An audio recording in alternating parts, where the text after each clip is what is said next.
So this is something like what happened in the 1930s when there was distress globally everywhere due to debt levels. And you would think that there were no winners, but there were, because the banks that were controlled by the Federal Reserve, for example, in the US, were slated to survive.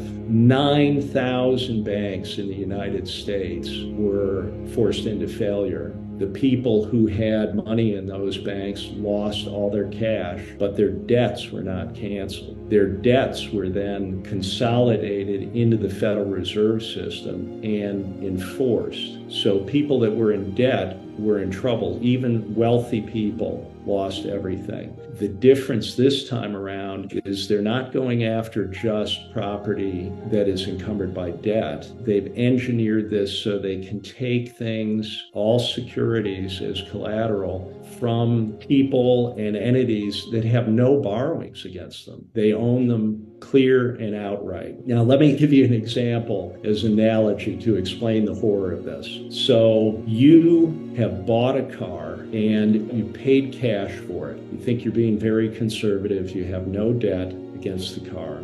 But unbeknownst to you, the dealer continues to control your car as collateral. You're not told this. The dealer uses your car and all the other cars sold by the dealer as collateral for his borrowing in his business. Now, the dealer goes bust, and only certain secured creditors are empowered to immediately take your car and all the cars ever sold by the dealer without any judicial review immediately. When I describe this to people, they get worried about their cars. This is not about your car. This is an analogy for what has been done. It's much worse than this being about your car, because it is literally about the entire securities complex globally. So it is not about your insolvency that causes the loss of your assets. It's the insolvency of the people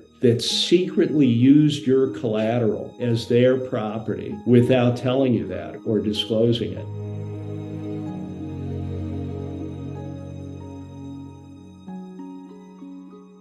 How could this happen legally? It's a good question, and perhaps there is some hope for humanity in avoiding this, in challenging this whole construct, because it is a construct. None of this is real. There are real things in the world. This is not a real thing, but they will try to convince us that, well, I'm sorry, you've lost everything. It's an elaborate story. So yes, they have changed law. Can that be challenged? That's what has to happen. So this was the process. They changed it in the Uniform Commercial Code. This was beginning in 1994. The efforts to affect this actually go back further than that, into the 1960s, when they began the process of dematerialization of securities to hold them all electronically, which some people were suspicious about then, and they were right to be suspicious. It is clear that that beginning process was literally run by the CIA. And this is not conspiracy theory. The man who was charged with forming the Depository Trust Corp to do this, in his own memoir and in interviews, discloses that he was a career CIA operative from the time he was a young man. So there was a grand strategic purpose behind this. They've been able to do it because it has been run from the highest levels of the U.S. government. So the involvement of the CIA, then when this construct of the securities entitlement was put into the Uniform Commercial Code, that was pushed through all 50 states, done quietly. That change was made in 1994, so it took maybe 10 years to get it done in all the states. Then they changed the bankruptcy law in 2005, and then it was ready to go with the testing of the Lehman Brothers case in 2008. So there's a plan that's executed over decades to do this. Then they began a process of harmonization, which was to force this model in law globally. And they did this through the EU. The first discussion in documents in the EU is in 2002. So that's when the process was beginning then, in the aftermath of the dot-com bust. And the EU created something they called the Legal Certainty Group. And again, that sounds like a good thing, but what they mean is legal certainty that the secured creditors will take the client assets. And they worked at this for years, figuring out how to subvert local law. When you think about it, rights to property is kind of a sacred thing. It's something that all people should care about. And oddly enough, even the people participating in making this happen should care about this in a big way. So therein lies the hope of addressing this, and we can come back to that. But the Legal Certainty Group identified the problematic local law, and then it took maybe another 10 years to come up with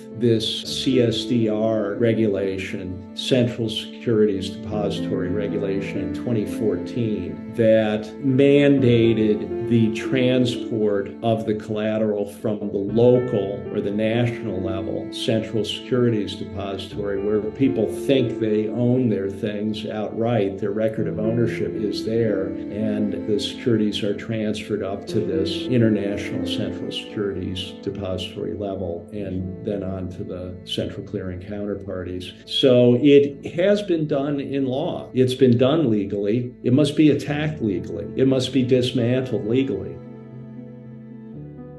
The power behind all of this is the private control of the central banks. And when you look around the world, they are all privately controlled. You are not allowed to know, actually, who controls the Federal Reserve and how it is controlled. We know that it is controlled somehow by a set of banks. So there is some kind of an ownership structure that extends through the banks that own and control the Fed. But something like this is done in all central banks around the world. If you notice, any country that has attempted to have a national bank is literally attacked and destroyed. They're not allowed to exist. So it is linked with the war machine, this private control of money. The intelligence agencies, the militaries globally would not be able to function as they are if they weren't linked with this money creation power. We now know that when we were kids, perhaps, we thought that the money you borrow from the bank is someone else's savings